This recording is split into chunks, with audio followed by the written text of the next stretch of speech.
I wanted to start with the basics of what it is that we do in this practice in somatic mindfulness inquiry. We have it organized into several different sections. One is that we're present in our own body. That's what we're going to work with today. And then we build on these. We have the experience of feeling safe enough. Bringing ourselves back into the safety of this present moment is a real foundation of healing trauma. We get the experience of knowing this is the present moment. It's not 20 years ago or 50 years ago, it's right now. How can I come back into the safety that's here in this moment where that thing that's been bothering me and that has left that imprint on my nervous system isn't actually happening? It's a memory. So we work with trauma that's stored in our body. And how can we stay in the present moment so that we're not hijacked by that? Our brain loves to bring us all of the associated thoughts and memories about anything that we happen to be thinking about. And we can see that very innocuously if we're thinking about going to the store to get something, and then we might think of the other times we've had that thing, or that time we went and it was out, or whatever it is. So our brain has a lot of activity that's basically nonsense that we don't need to take much notice of.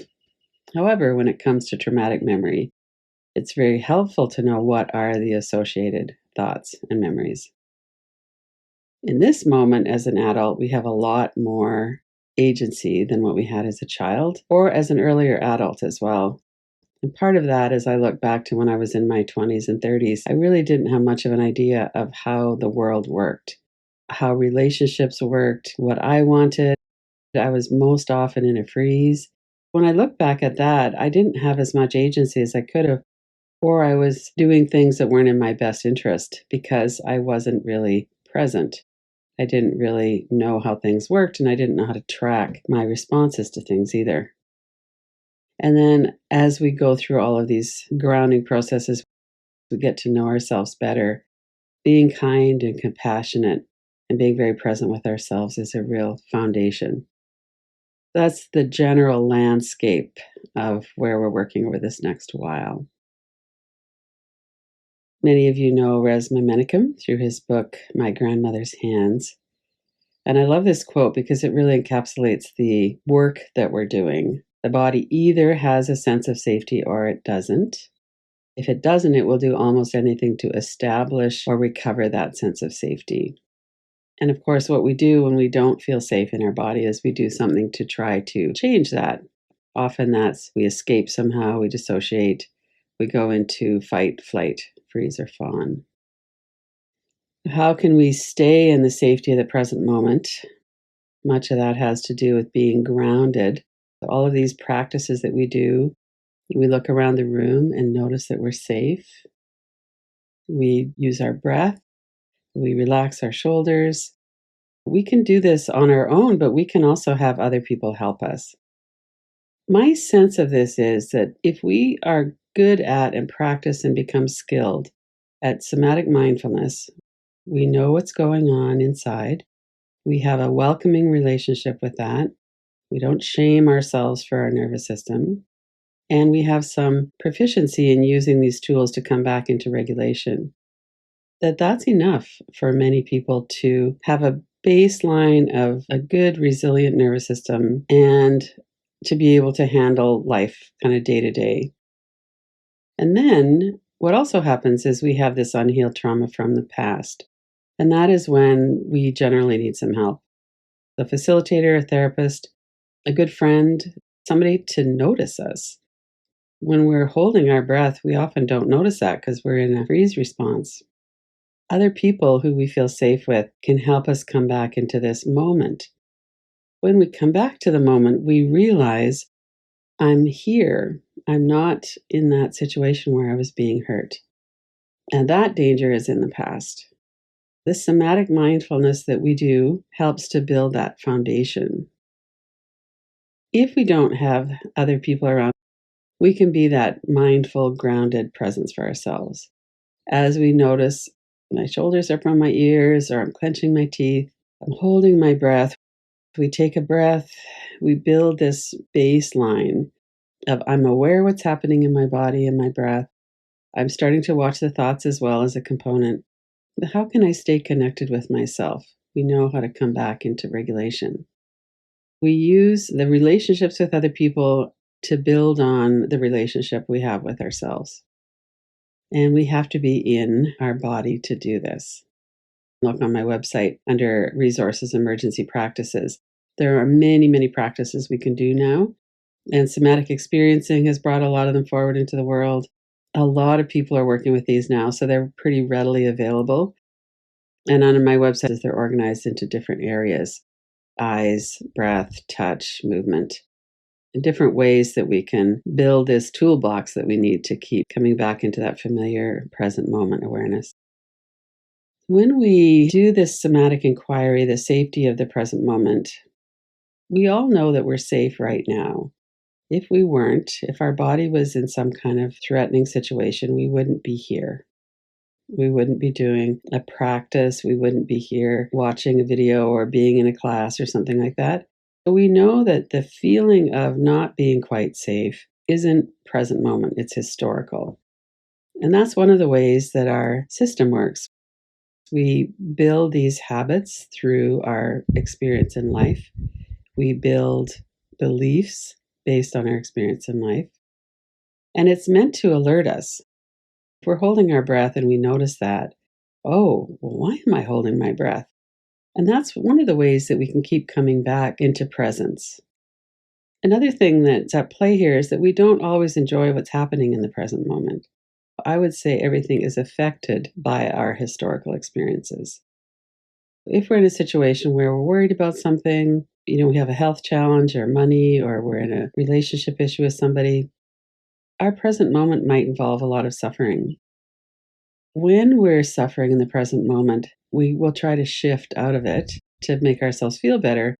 But also, that's when these memories will come up and inform our experience in the present moment. So, if we've had some kind of an issue with a sibling, for instance, we're going to probably remember all of the other times we had an issue with that sibling. So, this associative brain we have really tries to connect the dots. And sometimes it's appropriate, oftentimes it's not exactly relevant or as relevant as it might try to convince us with the urgency. I think this is interesting to look at. What are you signaling to your nervous system? The nervous system is an unconscious process. The thoughts we have are underground. The language of the nervous system is our body, our energy. It's not a verbal language, although we might have thoughts about it. If we notice what's happening when we're really feeling stressed or when we're really feeling like there's a threat, we often have really tight muscles.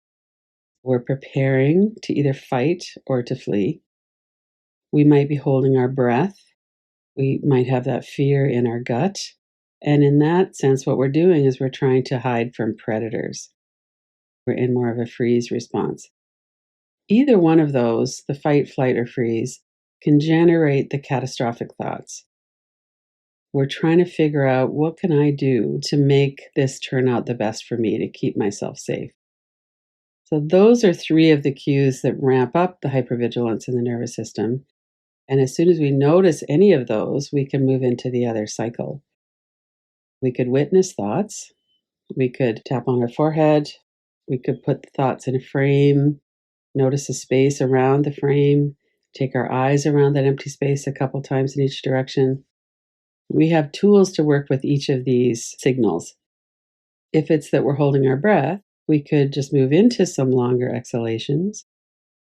We could do a practice like cyclic sighing or box breathing to interrupt the holding of the breath. And then as we start to breathe more deeply or more fully, what we're signaling the nervous system is it is safe enough to breathe. And then when we get that signal from the nervous system, the catastrophic thoughts are settling, the breathing is getting smoother, and then our muscles start to relax. So we could do a relaxation. We could stretch. We could get up and do shaking the tree or throw the energy down. We could go for a fast walk. There's all kinds of things that we could do. And then we come back into this somatic awareness, noticing, where am I at right now? The key, obviously, is to signal safety to our nervous system when we're safe. And then when we're not so chronically hypervigilant, we'll be able to have more clarity and we'll be able to see more clearly what are the signals that are coming in that I'm not safe. And is my neuroception accurate? Is it really a threat? Let's do 2 minutes of breath awareness in the nostrils. This is a really easy way to come into somatic awareness. You could do it anytime you make a transition in your day. If you go from one activity to another, if you're about to eat, it's a good time. Certainly on waking or going to bed, when you're waiting for the computer to come up. Bring your attention in to your body and your breath. And as you breathe out, especially, let your shoulders, your neck, and jaw soften.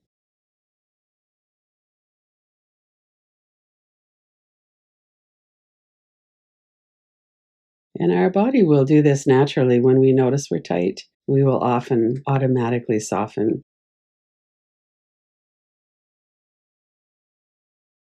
We can notice more nuanced signals like what's the feeling of the air in your nostrils? As we breathe in, it's cooler. As we breathe out, it's warmer. And let your awareness flow from the eyebrow center to the base of the nose and back for a moment.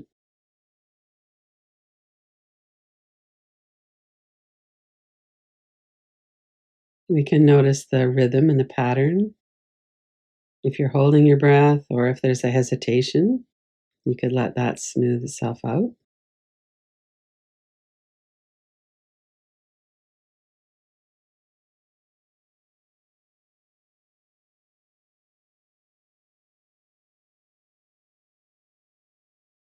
One of the ways that we can work with the body and the breath is as we're exhaling, letting the stomach area soften. So we're not using any muscle contraction to lengthen the breath. We're allowing the stomach to soften as we breathe out, and then those softer muscles can breathe in more easily.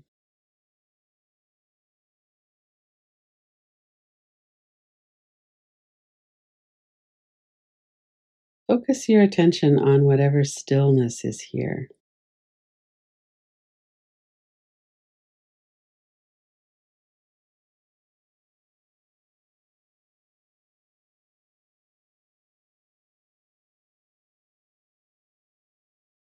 Notice your breath again. Relax your body from head to toes.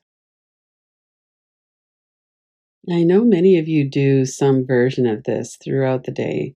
We just tune in. We notice what's here. We take a few breaths. We relax the tight spots. Focus in on stillness for a moment, and then we continue to go about our day. And that builds an ongoing awareness in two ways. One is that when our body's more relaxed, we notice the difference. So, oh, I notice my shoulders are a bit tight. And the other is that we know how to keep coming back and bringing our awareness to it. We notice the change. So, this part I wanted to focus on for a moment again, and we can also apply this to any kind of relationship that we have with others. So, bring yourself into a sense of present moment awareness. If you're feeling emotionally dysregulated or really regulated, notice that. So, we're not trying to override whatever's here. And we are trying to use our awareness to bring ourselves into more of the present moment. Some people really love going into the breakout rooms. Some people probably feel a little bit anxious about it. So you might notice how you feel about that right now. When we're uncomfortable with something that's happening in our own system, one of the ways that we feel less powerless or more powerful, or that we escape is we get into coaching others or giving someone else advice or feeling like there's something here that I could help with. The intention in these breakout rooms is that we're listening with the intention to get to know somebody. And we're listening somatically to more deeply know ourselves. So that's really the focus. A little bit of that time, you're going to be sharing whatever it is that you'd like to get into the room. So to keep the backstory to a minimum so that you can really focus in on what exactly is it that I'd like to share with the other people here. It's such a wonderful opportunity to go deeply into sharing our experience. And I want to get to know myself more deeply, and I want to get to know them. So, what happens when we're listening somatically to someone else? And one is we get to know a little bit about the other person. We get to really see our commonality, that the kinds of things that other people are bringing up are very similar to the kinds of things that I experience.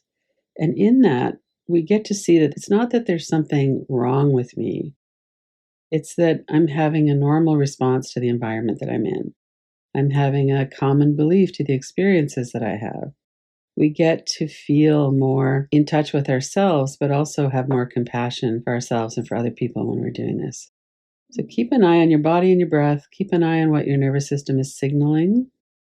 And also, another practice that's helpful is to notice what's happening exactly when I start to get dysregulated or when I start to feel that urgency to get out of my own experience. I get less grounded. Is it because of the content that's being shared? And we do try to be careful not to share details that could be triggering to somebody. It might not be that someone's sharing a detail, it might be the tone of their voice. It might be just saying, I had this experience where I was fired from my job, and that's going to bring up anything that's happened to you or to someone else. So we have a lot of these commonalities, we have a lot of associations. What is it that's happening in your system as other people are speaking? And then just keep coming back into your baseline.